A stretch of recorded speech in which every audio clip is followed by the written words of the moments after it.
faisons la lecture des journaux parus ce matin. Mesdames et messieurs, bienvenue à cette revue des presses. Nous commençons par 7sur7.cd. Le président de la RDC, Félix Tshisekedi, séjourne à Luanda, où il a été reçu ce mercredi 26 mars 2025 au palais présidentiel par son homologue angolais Joao Lourenço. Le président de la République démocratique du Congo, Félix Tshisekedi, séjourne à Luanda où il a été reçu ce mercredi 26 mars 2025 au palais présidentiel par son homologue Joao Lourenço, président de l'Angola. Notons que cette visite surprise de Félix Tshisekedi intervient quelques jours après que l'Angola a annoncé sa démission de son rôle de médiateur entre la RDC et le Rwanda, conformément au processus de Luanda visant à résoudre la crise sécuritaire dans l'est de la République démocratique du Congo. Lors d'une réunion interinstitutionnelle tenue ce mardi, Félix Tshisekedi a informé les différents chefs des institutions étatiques de la fusion des processus de Luanda et de Nairobi, officialisant ainsi la disposition de Kinshasa à négocier avec le M23. Pour sa part, Radio-Okapi.net nous parle du président du Sénat congolais, Sama Lukonde, qui est arrivé à Paris mardi 25 mars à la tête d'une délégation de sénateurs, dont Christophe Lutundula.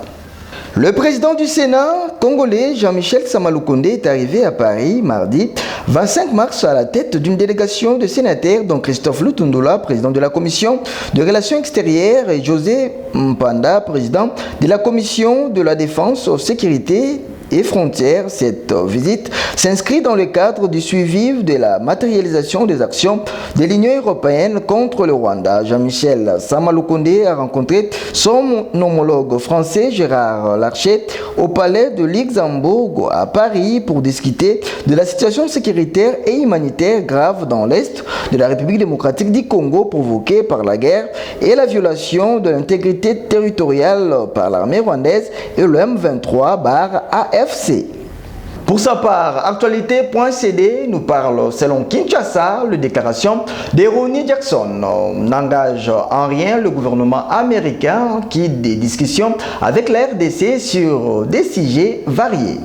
De retour d'une tournée en Afrique où il a visité plusieurs pays de la région dont la République démocratique du Congo et le Rwanda, le membre américain du Congrès Ronny Jackson s'est montré très critique sur la situation dans l'est de la République démocratique du Congo qu'il a décrit comme une région totalement non gouvernée. Devant la commission des affaires étrangères, Ronny Jackson, qui a été présenté par la présidence congolaise comme l'envoyé spécial de Donald Trump, a également critiqué la gouvernance du pays qui, selon lui, est gangrénée par la corruption et l'enrichissement personnel des dirigeants au détriment de la population congolaise. Force à ces feuilletons qui a suscité de vives réactions dans l'environnement sociopolitique congolais où l'on dénonce l'absence de sérieux dans le chef de collaborateurs du chef de l'État Félix Tshisekedi. Le porte-parole du gouvernement Patrick Muyaya estime que les positions exprimées par Ronny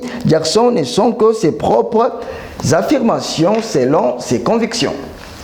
Et pour terminer, l'ACP nous parle de 20 clubs Motema Pembe, de clubs de Kinshasa qui se sont neutralisés par un but partout mercredi au stade de martyrs de la Pentecôte dans le cadre de la 22e journée du groupe B du championnat national de la Ligue Foot Ligue 1.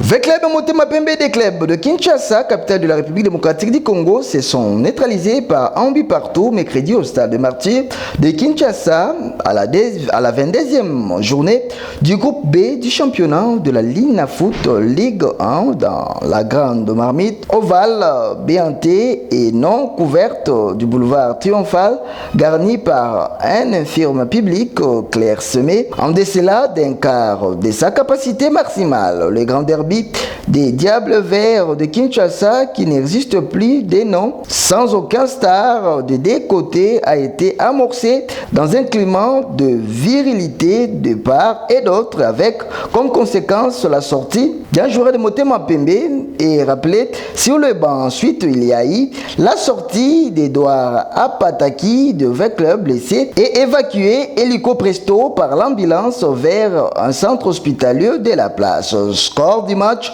un but partout, ni vaincu ni gagnant de la part de deux clubs de la République démocratique du Congo. Un résultat qui s'explique par le manque de bons joueurs entre les deux équipes. C'est par ici que nous mettons un point final à cette revue de presse. Mesdames et messieurs, merci de l'avoir suivi et bon suite des programmes sur Michapi Voice Télévision.